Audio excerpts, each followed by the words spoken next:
사랑하는 성도 여러분, 오늘도 이렇게 귀한 시간에 함께 하나님의 말씀을 나눌 수 있어서 감사합니다. 여러분, 혹시 이런 경험 있으신가요? 부모님께 전화를 드려야 하는데 자꾸 미루게 되는 경험, 부모님을 뵙고 와야 하는데 바쁘다는 핑계로 차일피일 미루는 경험, 부모님께서 말씀하실 때 귀찮다는 생각이 드는 경험 말입니다. 아니면 이런 마음이 들 때도 있지 않으신가요? 부모님이 나를 이해해주지 않아. 부모님이 다른 집 부모님들처럼 능력이 있었으면 좋겠어. 부모님 때문에 받은 상처가 아직도 아파. 오늘 우리가 함께 나눌 말씀은 바로 부모 공경에 관한 말씀입니다. 10계명 중 5번째 계명, 내 부모를 공경하라는 명령에 대해 깊이 살펴보고자 합니다. 솔직히 말씀드리면 부모 공경은 생각보다 어렵습니다. 어렸을 때는 쉬웠습니다. 부모님이 하는 말씀이 다 맞는 것 같았고 부모님이 모든 것을 해결해 주시는 것 같았습니다. 하지만 자라면서 부모님도 완벽하지 않다는 것을 알게 되고 때로는 부모님께 실망하기도 하고 상처받기도 합니다. 그런데 하나님께서는 여전히 우리에게 내 부모를 공경하라고 말씀하십니다. 왜 그럴까요? 어떻게 공경해야 할까요? 오늘 에베소서 6장 1절부터 4절 말씀을 통해 함께 답을 찾아가고자 합니다. 이 말씀을 통해 우리 모두가 하나님께서 원하시는 방식으로 부모를 공경하는 자녀가 되고 동시에 우리 자녀들이 본받을 수 있는 부모가 되기를 주님의 이름으로 축복합니다. 그럼 지금부터 함께 말씀 속으로 들어가 보시겠습니다. 본론으로 들어가기 전에 먼저 인간이라는 존재의 특성을 살펴보겠습니다. 여러분, 동물의 세계를 보십시오. 사자 새끼는 태어난 지 며칠 만에 걸을 수 있습니다. 몇 달이면 스스로 사냥을 배웁니다. 1-2년이면 완전히 독립합니다. 새끼 거북이는 알에서 깨어나자마자 스스로 바다로 향합니다. 누가 가르쳐주지 않아도 본능적으로 알고 있습니다. 하지만 인간은 어떻습니까? 태어나서 최소 1년은 걷지도 못합니다. 말을 배우는데 2-3년이 걸립니다. 학교에서 공부하는데 최소 12년, 대학까지 하면 16년 이상이 걸립니다. 경제적으로 독립하는 데는 20-30년이 걸리기도 합니다. 인간은 다른 어떤 생명체보다 더 오랫동안 부모의 살핌과 돌봄을 의존하는 존재입니다. 부모의 은혜가 아니면 생존할 수 없는 것이 인간입니다. 생각해 보십시오. 갓 태어난 아기는 아무것도 할 수 없습니다. 먹이지 않으면 굶어 죽고, 돌보지 않으면 병들어 죽고, 보호하지 않으면 위험에 처합니다. 부모님께서 밤낮으로 돌보지 않으셨다면 우리 중 누구도 지금 여기에 있을 수 없습니다. 아기 때뿐만이 아닙니다. 유치원에 갈 때 손을 잡아주시고, 학교에 입학할 때 준비물을 챙겨주시고, 아플 때 병원에 데려가 주시고, 밤새 간호해 주시고, 학비를 대주시고, 결혼할 때 축복해 주시고, 심지어 손주들까지 돌봐주시는 분들이 바로 부모님입니다. 이처럼 고마운 존재인 부모님이기에 성경은 부모님께 순종하며 공경하라고 합니다. 이것은 당연한 명령처럼 보입니다. 그런데 문제는 무엇입니까? 생각보다 어렵다는 것입니다. 부모를 공경하라는 말씀은 10계명 중에서도 특별합니다. 이것은 약속이 있는 첫 번째 계명입니다. 내 부모를 공경하라 그리하면 내 하나님 여호와가 내게 준 땅에서 내 생명이 길리라 출 2012. 또한 이것은 10계명 중에서 하나님과의 관계를 다루는 첫 4계명과 사람과의 관계를 다루는 나머지 6계명의 중간에 위치합니다. 즉, 부모 공경은 하나님을 공경하는 것과 연결되어 있고 동시에 이웃과의 모든 관계의 기초가 된다는 의미입니다. 그런데 왜 이렇게 중요한 명령을 지키기가 어려운 것일까요? 첫 번째 질문입니다. 왜 자녀들이 부모 공경하기가 어려운가? 첫째, 부모님의 능력의 한계를 보기 때문입니다. 자녀들이 어렸을 때는 부모님이 모든 것을 아시는 것처럼 보입니다. 부모님이 모든 문제를 해결해 주시는 것처럼 보입니다. 우리 아빠는 세상에서 제일 힘이 세요. 우리 엄마는 세상에서 제일 예쁘고 똑똑해요. 아이들은 이렇게 생각합니다. 하지만 자라면서 깨닫게 됩니다. 부모님도 한계를 가진 존재라는 것을 말입니다. 부모님도 모르는 것이 있고 해결하지 못하는 문제가 있고 실수도 하고 약점도 있다는 것을 알게 됩니다. 더 나아가 다른 친구들의 부모와 비교하기 시작합니다. 친구 아빠는 의사인데 우리 아빠는 왜 공장에서 일하세요? 친구는 강남에 사는데 우리는 왜 이런 작은 집에 살아요? 친구 엄마는 영어도 잘하고 유학도 다녀왔는데 우리 엄마는 왜 고졸이에요? 이런 생각들이 마음에 자리 잡으면 어떻게 됩니까? 부모님이 최선을 다해 우리를 도와주시는 것에 감사하지 못합니다. 오히려 원망하게 됩니다. 부모님이 더 능력이 있었으면 내 인생이 더 나았을 텐데 부모님이 좋은 배경을 주지 못해서 내가 이 모양이야. 여러분, 이것은 매우 잘못된 태도입니다. 부모님이 우리에게 해주신 것이 중요한 것이지 해주지 못한 것이 중요한 것이 아닙니다. 빌립보서 2장 14절은 이렇게 말씀합니다. 모든 일을 원망과 시비가 없이 하라. 특히 부모님께 대해서는 더욱 그러해야 합니다. 둘째, 부모님께 받은 상처 때문입니다. 자녀들은 부모님의 사랑을 받지만 때로는 상처도 받게 됩니다. 이것은 피할 수 없는 현실입니다. 부모님도 완벽하지 않기 때문입니다. 어떤 상처들이 있을까요? 어렸을 때 부모님께서 너무 바쁘셔서 관심을 받지 못했던 기억, 형제자매와 비교당했던 기억, 심하게 야단맞았던 기억, 부모님 사이의 갈등을 목격했던 기억, 부모님의 이혼을 경험한 기억 등등입니다. 부모님도 약점을 가진 죄인이기에 알게 모르게 우리에게 상처를 주게 됩니다. 부모님도 자신의 부모로부터 받은 상처가 있고 그 상처가 치유되지 않은 채로 우리를 키우셨을 수 있습니다. 문제는 이 상처가 해결되지 않으면 어떻게 되느냐는 것입니다.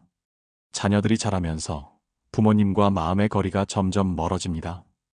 겉으로는 효도하는 척하지만 마음속으로는 부모님을 진정으로 존경하지 못합니다. 그래서 공경하기가 어려워집니다. 그렇다면 어떻게 해야 합니까? 자녀들은 적극적으로 상처를 해결하기 위해 노력해야 합니다. 피하지 말고 묻어두지 말고 직면해야 합니다. 그리고 용서해야 합니다. 이것에 대해서는 뒤에서 더 자세히 다루겠습니다. 셋째, 자녀들의 이기심 때문입니다. 세 번째 이유는 부모님의 문제가 아니라 자녀들 자신의 문제입니다. 오늘날 우리가 살고 있는 시대는 개인주의가 만연한 시대입니다. 나 자신이 가장 중요해. 내 행복이 최우선이야. 내가 열심히 해서 성공한 건데 왜 다른 사람을 챙겨야 해? 이런 생각이 깊어지면 어떻게 됩니까? 부모님의 도움과 투자로 사회적으로 성공한 자녀들이 부모님을 봉양하지 않는 경우가 생깁니다. 실제로 이런 일들이 많이 일어납니다. 부모님께서 자신의 노후 자금까지 쏟아부어 자녀를 대학까지 보내고 유학까지 보내고 결혼 자금까지 대주었는데 정작 그 자녀는 성공한 후 부모님을 모시지 않습니다. 저도 제 가정이 있어요. 제 아이들 키우기도 바빠요. 부모님은 알아서 사시죠. 이렇게 말합니다. 자신의 성공이 부모님의 희생 덕분이 아니라 자기 스스로의 능력 때문이라고 생각하는 것입니다. 그래서 자기의 삶을 즐기는데 이기적으로 돈을 씁니다. 비싼 차를 사고 좋은 집에 살고 해외여행을 다니면서도 정작 부모님께 용돈을 드리는 것은 아깝다고 생각합니다. 부모님을 섬기는 것에는 소홀해지고 맙니다. 잠언 23장 22절은 이렇게 말씀합니다. 너를 낳은 아비에게 청종하고 내 늙은 어미를 경히 여기지 말지니라. 하지만 오늘날 많은 자녀들이 내 늙은 어미를 경히 여기고 있습니다. 이것은 심각한 죄입니다. 잠시 한 이야기를 나누고 싶습니다. 제가 아는 한 권사님의 이야기입니다. 이 권사님을 김 권사님이라고 부르겠습니다. 김 권사님에게는 아들이 둘 있었습니다. 김 권사님과 남편은 평생 작은 식당을 운영하며 살았습니다. 새벽부터 밤늦게까지 일했습니다. 손님이 없어도 가게를 지켰고 명절에도 쉬지 못했습니다. 왜 그렇게 힘들게 사셨을까요? 아들들을 잘 키우고 싶어서였습니다. 큰아들은 의대에 갔습니다. 작은아들은 명문대 공대에 갔습니다. 김 권사님 부부는 너무 기뻤습니다. 우리 고생이 헛되지 않았구나 생각했습니다. 의대 등록금이 얼마나 비싼지 아십니까? 1년에 수천만 원입니다. 6년 동안 내야 합니다. 김 권사님 부부는 노후 자금은 생각도 못했습니다. 모든 것을 아들들의 교육비에 쏟아부었습니다. 큰아들은 의사가 되었습니다. 전문의 자격증까지 땄습니다. 수입이 많았습니다. 작은아들은 대기업에 취직했습니다. 연봉이 높았습니다. 두 아들 모두 결혼도 잘했습니다. 김 권사님 부부는 이제 나이가 들어 식당 일을 그만두었습니다. 몸도 아프고 기력도 없었습니다. 그런데 문제가 생겼습니다. 노후 자금이 없었던 것입니다. 김 권사님은 큰아들에게 전화했습니다. 아들아, 엄마 아빠가 나이도 들고 몸도 아파서 이제 일을 못하겠구나. 너희 형제가 조금씩 도와줄 수 없겠니? 큰아들의 대답이 무엇이었는지 아십니까? 엄마, 저도 애들 둘 키우는데 돈 많이 들어요. 집도 큰 걸로 옮기려고 하는데 돈이 많이 필요해요. 엄마 아빠도 아직 젊으시니까 가벼운 일이라도 하시면서 사시면 안 될까요? 작은 아들도 비슷했습니다. 제 월급으로는 제 가족 먹고 살기도 빠듯해요. 회사에서 받는 돈이 생각보다 많지 않아요. 김 권사님은 마음이 무너졌습니다. 하지만 아들들에게 부담을 주고 싶지 않아서 더 이상 아무 말도 하지 않았습니다. 결국 김 권사님 부부는 70대의 나이에 청소 일을 시작했습니다. 새벽에 빌딩 청소를 하고 낮에는 아파트 경비 일을 했습니다. 어느 날 교회에서 이 사실을 알게 되었습니다. 목사님께서 큰아들에게 전화를 하셨습니다. 자네 부모님이 70세가 넘으셨는데 청소 일을 하신다네. 자네가 의사로서 수입도 좋다는데 어떻게 그럴 수가 있나? 그제야 큰아들이 정신을 차렸습니다. 작은 아들도 함께 부모님을 찾아뵙고 눈물로 회개했습니다. 엄마, 아빠, 죄송해요. 제가 너무 이기적이었어요. 그 후 두 아들은 매달 생활비를 드리기 시작했습니다. 부모님을 모시고 여행도 다녔습니다. 하지만 김 권사님은 교회에서 이렇게 간증했습니다.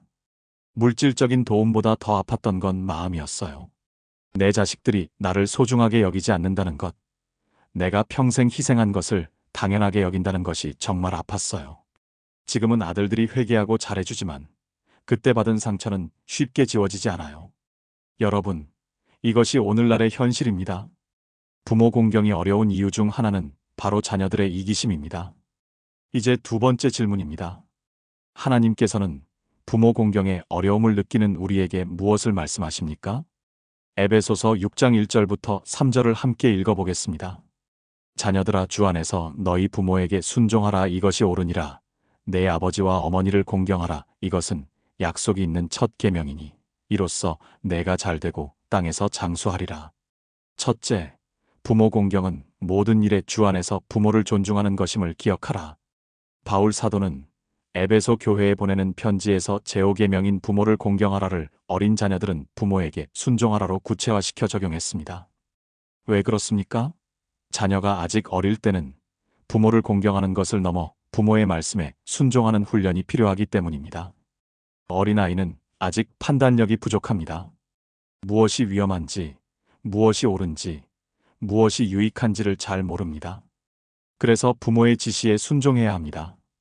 불을 만지지 마, 길을 건널 때 차를 조심해, 거짓말하지 마, 다른 사람을 때리지 마, 이런 부모의 말씀에 순종해야 아이가 안전하고 바르게 자랄 수 있습니다. 하지만 자녀가 성장하면 어떻게 됩니까? 이제는 단순히 순종만 하는 것이 아니라 부모를 공경하는 것으로 발전해야 합니다. 자녀가 미성년일 때는 순종에 강조점을 두고 성년이 되었을 때는 공경에 더 강조점을 둘 필요가 있습니다. 공경이란 무엇입니까? 단순히 부모의 말씀을 따르는 것만이 아닙니다. 주 안에서 모든 일에 부모의 권위와 의견을 존중하는 것입니다. 주 안에서라는 말이 중요합니다. 이것은 부모가 하나님의 말씀에 반하는 것을 요구할 때는 순종하지 않아도 된다는 의미입니다. 사도행전 5장 29절, 사람보다 하나님께 순종하는 것이 마땅하니라. 예를 들어 부모님이 거짓말을 하라고 하거나 불법적인 일을 하라고 하거나 신앙을 버리라고 한다면 우리는 공손하게 거절해야 합니다. 하지만 하나님의 말씀에 어긋나지 않는 모든 일에서는 부모님을 존중해야 합니다. 부모님의 의견을 구하고 부모님의 조언을 귀담아 듣고 부모님의 권위를 인정해야 합니다. 우리 예수님께서도 부모님을 순종하는 모범을 보이셨습니다. 누가복음 2장 51절, 예수께서 함께 내려가사 나사렛에 이르러 순종하여 받드시더라. 예수님은 하나님의 아들이십니다. 창조주이십니다. 그런데도 육신의 부모인 요셉과 마리아에게 순종하셨습니다. 우리는 어떻습니까? 부모님이 어떤 분이시든 예의 있게 존중하는 태도로 대해야 합니다. 부모님이 교육을 많이 받지 못하셨어도, 경제적으로 부유하지 않으셔도, 사회적으로 높은 지위에 계시지 않아도 그분들은 우리의 부모님입니다. 하나님께서 우리에게 주신 부모님입니다. 하나님께서 주시는 명령을 따라 어린 자녀들은 순종하며 장성한 자녀들은 공경하기에 힘쓰는 우리가 되어야 합니다. 둘째, 부모 공경이 옳은 일임을 기억하라. 에베소서 6장 1절 후반부를 보십시오. 이것이 옳으니라. 부모를 공경해야 하는 이유는 무엇입니까? 그것이 옳기 때문입니다. 하나님께서도 이를 의롭다, 만족스럽다고 말씀하십니다. 여기서 중요한 질문이 있습니다. 부모 공경이 이성적으로, 논리적으로 옳기 때문에 하나님이 명령하신 것일까요? 아니면 하나님이 명령하셨기 때문에 부모 공경이 옳은 것일까요? 답은 후자입니다. 하나님이 명령하셨기 때문에 부모 공경이 옳은 것입니다. 이것을 신학에서는 신명론이라고 부릅니다. 무슨 뜻입니까? 우리의 이성이나 감정이나 상황에 상관없이 하나님께서 명령하셨기 때문에 우리는 순종해야 한다는 것입니다. 하지만 우리 부모님은 저를 이해해주지 않아요. 부모님이 저에게 상처를 주셨어요. 부모님이 능력이 없으셔서 제가 손해를 봤어요. 마이너스 이런 이유들이 부모 공경을 하지 않아도 되는 핑계가 될 수 없습니다. 부모 공경은 우리가 고민하고 결정해야 하는 부분이 아닙니다. 하나님의 명령입니다. 10계명 중 5번째 계명입니다. 하지만 제 상황에서는 정말 어려워요. 마이너스 그렇다 하더라도 최선을 다해 보아야 합니다. 그러면 하나님께서 우리에게 가르치기 원하시는 바를 깨닫게 될 것입니다. 로마서 8장 28절을 기억하십니까? 우리가 알거니와 하나님을 사랑하는 자, 곧 그의 뜻대로 부르심을 입은 자들에게는 모든 것이 합력하여 선을 이루느니라. 부모를 공경하는 것이 어렵게 느껴질 때도 하나님께 순종하여 공경한다면 하나님께서 그것을 통해 우리에게 선을 이루실 것입니다. 셋째, 부모를 용서함으로 부모에게 받은 상처를 씻어내라. 이것이 매우 중요한 부분입니다. 많은 사람들이 부모 공경을 어려워하는 가장 큰 이유가 바로 상처 때문입니다. 부모님은 우리를 사랑하십니다. 우리도 부모님을 사랑합니다. 하지만 동시에 자녀들은 원치 않는 상처를 부모님께 받습니다. 자녀가 부모에게 상처를 받으면 부모를 공경하기가 어렵습니다. 마음 한편에 분노가 있고 원망이 있고 미움이 있기 때문입니다. 그래서 우선 부모와의 관계가 회복되어야 합니다. 하지만 솔직히 말씀드리면 이것은 쉬운 일이 아닙니다. 특히 깊은 상처를 받은 경우에는 더욱 그렇습니다. 그렇다면 어떻게 해야 합니까? 자녀들이 먼저 하나님의 은혜를 깊이 경험해야 합니다. 먼저 하나님으로부터 깊은 용서를 경험할 때 부모로부터 받은 깊은 상처를 극복할 수 있습니다. 요한일서 3장 1절을 보십시오. 보라, 아버지께서 어떠한 사랑을 우리에게 베푸사 하나님의 자녀라 일컬음을 받게 하셨는가. 우리가 그러하도다. 그러므로 세상이 우리를 알지 못함은 그를 알지 못함이니라. 우리는 누구였습니까? 에베소서 2장 3절, 본질상 진노의 자식이었습니다. 죄인이었습니다. 하나님과 원수되었던 존재였습니다. 하지만 하나님께서는 어떻게 하셨습니까? 독생자 예수 그리스도를 주시기까지 우리를 사랑하셨습니다. 예수님께서 십자가에서 피 흘려 죽으심으로 우리의 모든 죄를 용서하셨습니다. 우리가 하나님께 범한 죄가 얼마나 큽니까? 우리가 하나님께 드린 상처가 얼마나 깊습니까? 하지만 하나님께서는 우리를 용서하셨습니다. 값없이, 조건 없이 완전히 용서하셨습니다. 이 놀라운 용서를 경험한 우리가 부모님을 용서하지 못할 이유가 있습니까? 물론 쉽지 않습니다. 특히 아버지께 학대를 받았거나 어머니께 버림받았거나 심각한 상처를 받은 경우에는 용서가 거의 불가능하게 느껴질 수 있습니다. 하지만 하나님의 은혜로 가능합니다. 성령님의 도우심으로 가능합니다. 마태복음 18장에 나오는 비유를 기억하십니까? 왕에게 10,000달란트 빚진 종이 용서받았는데 자기에게 100데나리온 빚진 동료를 용서하지 않는 이야기입니다. 우리가 하나님께 받은 용서가 10,000달란트라면 우리가 부모님께 용서해야 할 것은 100데나리온입니다. 비교가 되지 않습니다. 하나님의 사랑을 받은 우리는 부모를 사랑할 수 있는 놀라운 역사를 경험하게 될 것입니다. 한 간증을 나누고 싶습니다. 제가 아는 한 집사님의 이야기입니다. 이 집사님을 박 집사님이라고 부르겠습니다. 박 집사님은 어렸을 때 아버지에게 심한 학대를 받으며 자랐습니다. 아버지는 술을 마시면 폭력을 휘둘렀습니다. 어머니도 자녀들도 모두 맞았습니다. 박 집사님은 아버지가 무서워서 밤마다 떨었습니다. 중학교 때 박 집사님은 집을 나왔습니다. 이 집에서는 더 이상 못 살겠다 생각했습니다. 친척 집에서 지내면서 학교를 다녔습니다. 아버지와는 연락을 끊었습니다. 20대의 박 집사님은 교회에 나오기 시작했습니다. 복음을 듣고 예수님을 영접했습니다. 신앙생활을 시작했습니다. 그런데 문제가 생겼습니다. 성경을 읽다가 내 부모를 공경하라는 말씀을 보았을 때 마음이 너무 불편했습니다. 저 사람을 어떻게 공경해요? 저 사람은 아버지가 아니라 폭군이었어요. 몇 년 동안 박 집사님은 이 부분에서 하나님과 씨름했습니다. 예배는 드렸지만 마음 한편이 늘 불편했습니다. 어느 날 부흥회에서 은혜를 받았습니다. 강사 목사님이 하나님의 용서에 대해 설교했습니다. 여러분이 하나님께 범한 죄가 얼마나 큽니까? 하지만 하나님께서는 독생자를 주시기까지 여러분을 용서하셨습니다. 그날 밤 박 집사님은 기도했습니다. 하나님, 제가 하나님께 얼마나 많은 죄를 지었습니까? 하나님을 모른 척하고 하나님께 반역하고 하나님을 슬프게 했습니다. 하지만 하나님께서는 저를 용서하셨습니다. 제가 그 용서를 받고도 아버지를 용서하지 못한다면 그것은 제가 하나님의 용서를 진정으로 이해하지 못한 것입니다. 하나님, 저를 도와주세요. 아버지를 용서할 수 있도록 도와주세요. 그날부터 박 집사님은 매일 기도했습니다. 하나님, 아버지를 용서하게 해주세요. 아버지를 사랑할 수 있게 해주세요. 처음에는 변화가 없었습니다. 여전히 아버지 생각만 하면 분노가 올라왔습니다. 하지만 계속 기도했습니다. 6개월 후 마음에 변화가 오기 시작했습니다. 아버지에 대한 분노가 조금씩 줄어들었습니다. 대신 연민이 생겼습니다. 아버지도 불행한 사람이셨구나. 아버지도 자신의 아버지에게 상처를 받았을 거야. 그 상처가 치유되지 않은 채로 나를 키우신 거야. 1년 후 박 집사님은 아버지를 찾아갔습니다. 20년 만이었습니다. 아버지는 많이 늙어 계셨습니다. 술도 끊으셨고 혼자 외롭게 사시고 계셨습니다. 박 집사님은 아버지를 보자마자 눈물이 났습니다.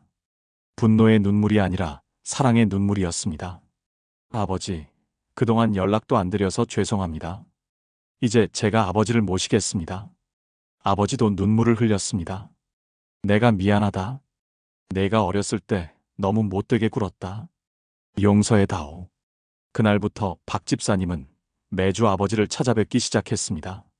5년 후 아버지는 박 집사님의 인도로 교회에 나오셨습니다. 그리고 예수님을 영접하셨습니다. 아버지는 세례를 받으시던 날 간증하셨습니다. 나는 평생 죄인으로 살았습니다. 특히 내 자식들에게 용서받지 못할 짓을 했습니다. 하지만 내 아들이 나를 용서해 주었습니다. 그 용서를 통해 나는 하나님의 용서를 알게 되었습니다. 이제 나는 예수님을 믿습니다. 2년 후 아버지는 평안히 세상을 떠나셨습니다. 박 집사님은 아버지의 임종을 지켰습니다. 그리고 이렇게 고백했습니다. 만약 제가 아버지를 용서하지 못했다면 아버지는 예수님을 모른 채 돌아가셨을 것입니다. 제가 용서했기 때문에 아버지가 구원받았습니다. 이것이 하나님의 놀라운 계획이었습니다. 여러분, 이것이 용서의 능력입니다. 하나님의 은혜를 경험하면 불가능해 보이는 용서도 가능해집니다. 넷째, 부모 공경에 복과 장수가 약속되었음을 기억하라. 에베소서 6장 2절부터 3절을 보십시오. 내 아버지와 어머니를 공경하라. 이것은 약속이 있는 첫 계명이니 이로써 내가 잘되고 땅에서 장수하리라. 약속이 있는 첫 계명이라는 표현이 중요합니다. 10계명 중에서 약속이 붙어 있는 유일한 계명이 바로 부모 공경의 계명입니다. 무엇을 약속하십니까? 2가지입니다.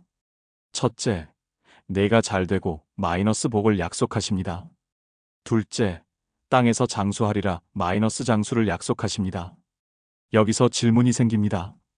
그럼 부모를 공경하면 자동적으로 부자가 되고 오래 살까요? 아닙니다. 본문 2-3절의 말씀은 기계적인 복과 장수의 보증은 아닙니다. 무슨 뜻입니까? 우리가 같은 건강 상태와 같은 환경에 있을 때 부모를 공경하는 자는 확실히 기쁨과 즐거움이 풍성하며 장수할 수 있는 삶의 조건을 갖게 된다는 뜻입니다. 생각해 보십시오. 부모를 공경하는 사람과 그렇지 않은 사람의 삶이 어떻게 다를까요? 부모를 공경하는 사람은 마음에 평안이 있습니다. 양심에 가책이 없습니다. 부모님과의 관계가 좋기 때문에 정서적으로 안정됩니다. 스트레스가 적습니다. 이런 삶이 건강에 좋고 장수에 도움이 됩니다. 또한 부모를 공경하는 사람은 자녀들에게도 좋은 본을 보입니다. 그러면 자녀들도 그를 공경하게 됩니다. 늙었을 때 자녀들의 돌봄을 받으며 행복하게 살 수 있습니다. 반대로 부모를 공경하지 않는 사람은 어떻습니까? 양심의 가책을 느낍니다. 죄책감이 있습니다. 부모님과의 관계가 나빠서 스트레스를 받습니다.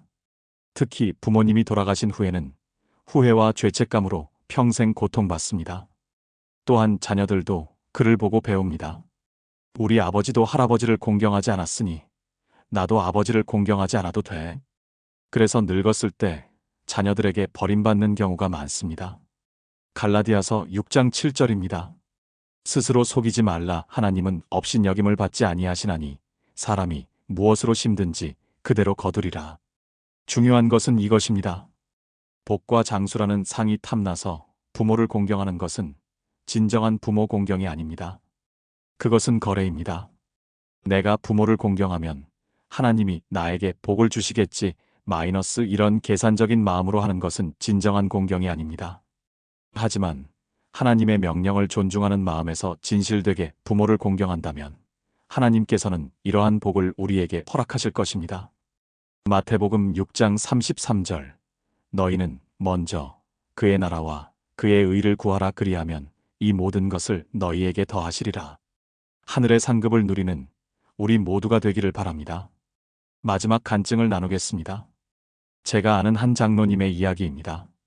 이 장로님이라고 부르겠습니다. 이 장로님은 사업을 하시는 분이었습니다. 40대 초반에 사업이 크게 성공해서 큰 회사를 운영하고 계셨습니다. 그런데 이 장로님의 어머니는 시골에 혼자 사시고 계셨습니다.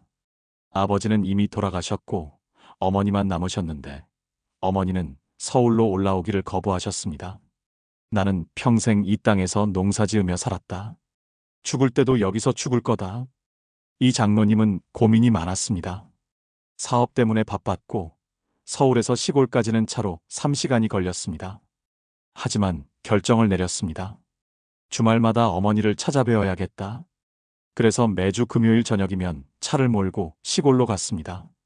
어머니와 함께 저녁을 드시고 토요일 하루를 함께 보내고 일요일 오전에 어머니와 함께 시골 교회에서 예배를 드린 후 일요일 오후에 다시 서울로 올라왔습니다. 회사 직원들이 말했습니다. 장로님, 주말에 쉬셔야죠. 그렇게 매주 왔다 갔다 하시면 몸이 상합니다. 친구들도 말했습니다. 요양원에 모시지 그래. 요새 좋은 요양원 많아. 하지만 이 장로님은 계속 어머니를 찾아뵈었습니다. 10년 동안 단 한 주도 빠지지 않았습니다. 해외 출장이 있을 때는 출장 일정을 조정해서라도 금요일에는 어머니를 뵀습니다. 어머니는 항상 기뻐하셨습니다. 내 아들이 이렇게 바쁜데도 매주 와주니 고맙구나. 이 장로님도 행복했습니다. 비록 피곤했지만 어머니를 뵙는 것이 즐거웠습니다.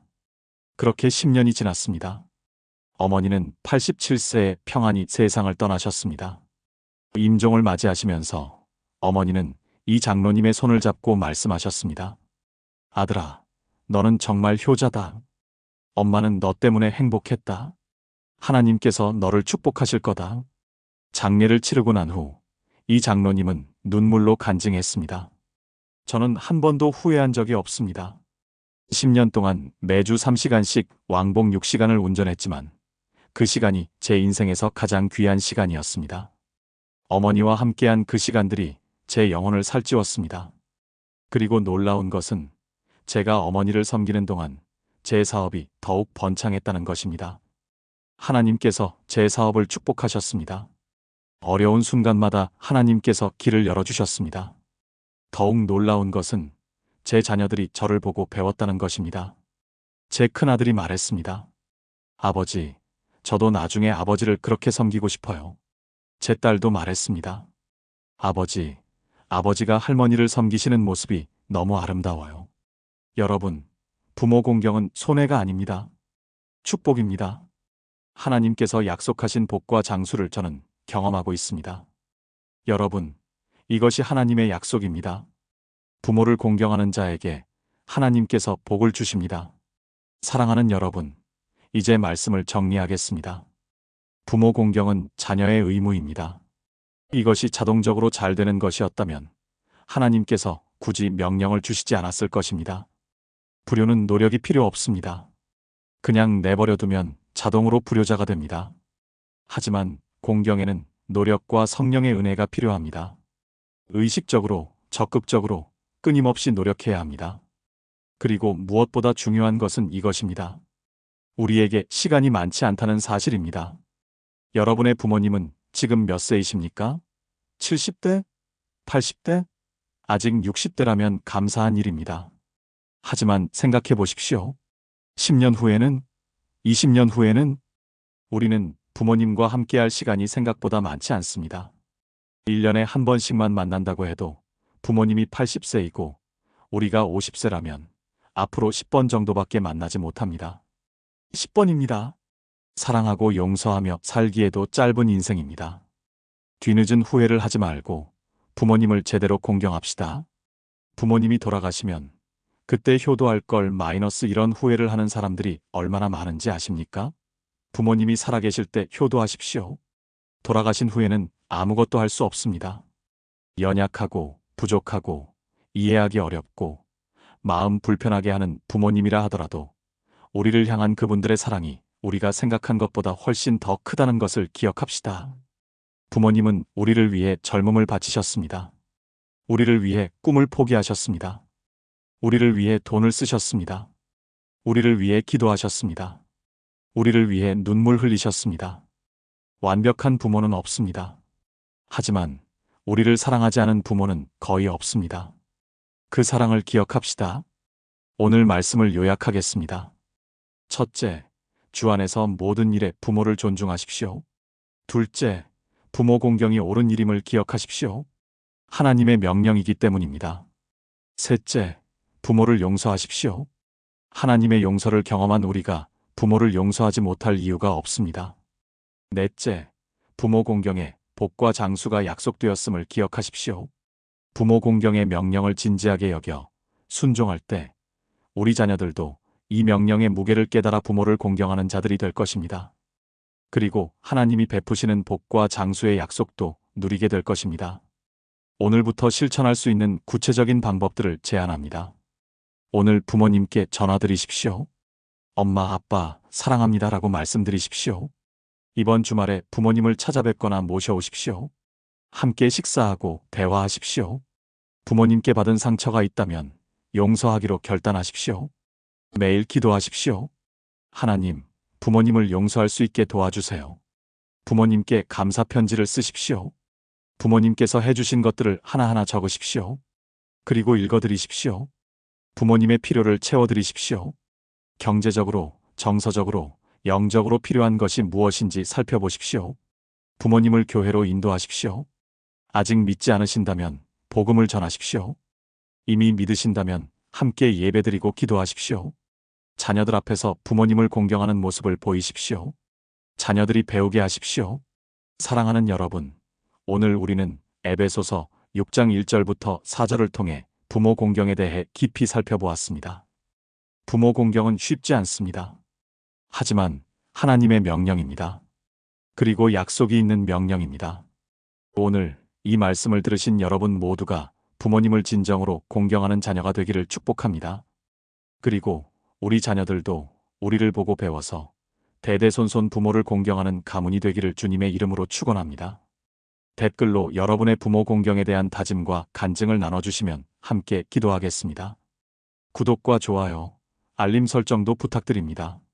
다음 주에는 더 깊은 말씀으로 찾아뵙겠습니다. 사랑합니다. 하나님의 은혜가 여러분과 여러분의 부모님께 충만하시기를 기도합니다. 오늘 부모님께 전화하십시오. 엄마, 아빠 사랑합니다. 감사합니다라고 말씀드리십시오. 사랑하고 용서하며 살기에도 짧은 인생입니다. 후회 없는 선택을 하시기 바랍니다. 하나님의 축복이 여러분과 함께 하시기를 주님의 이름으로 축복합니다.